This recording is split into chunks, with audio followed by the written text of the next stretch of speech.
So here now, Martin Preib, the Chicago Police Union vice president, who has blasted State Attorney Kim Foxx's decision to drop these charges and is renewing calls for a federal investigation into her handling of the case, as Trace just mentioned.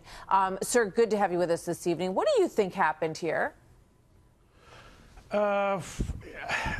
Something very dark and suspicious.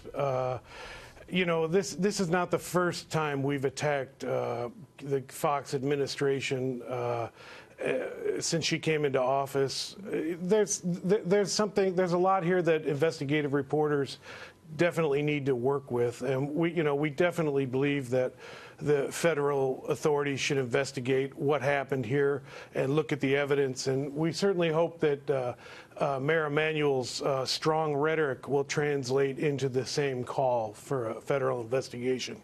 So let's put up on the screen the explanation for the decision to drop the charges. It says, after reviewing all of the facts and circumstances of this case, including Mr. Smollett's volunteer service in the community and agreement to forfeit his bond to the city of Chicago, we believe this outcome is a just disposition and appropriate resolution to this case, she says. So essentially, it looks like it's not an exoneration note, but it says because he's done, some nice community service, good things for the city, and because the $10,000 bond is going to be given back to the city of Chicago, they're just going to call it a done deal. It's complete nonsense. It doesn't mean anything. It doesn't address the issues. We've gotten this from Fox on several key cases. It's just kind of a Chicago doublespeak. The good thing about all this is that the national media gets a really clear window into how the criminal justice system works, or I should say doesn't work, in Chicago. This is an example of how things work in this city, and it's ludicrous, it's ridiculous, and but that's the reality of things in Chicago. I want to play one more soundbite from Jussie Smollett today, who was very clear in how he felt about all of this. He clearly felt that he was vindicated and that he had expressed his innocence all along and stood by it. Watch this. I would also like to thank the state of Illinois for attempting to do what's right. But make no mistakes, I will always continue to fight for the justice, equality, and betterment of marginalized people everywhere.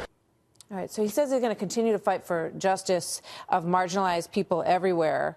I'm not sure what that means in terms of his case. We know that the two brothers, in terms of the police investigation, were found to have, they spoke out about what they said he asked them to do to create this hoax in their mind. That was what they spoke out about. So what happens now? I mean, if he says this happened, who did this to him, and where does the investigation go now? Well, okay, but let's ask a few basic questions before that. If you were innocent and you were being charged with all this, wouldn't you want to go to court and prove your innocence? Absolutely. Wouldn't a trial be the place where you would want to go and just destroy your accusers? But when you have a prosecutor, who's willing to bail you out, his statements are really just laughing at the system.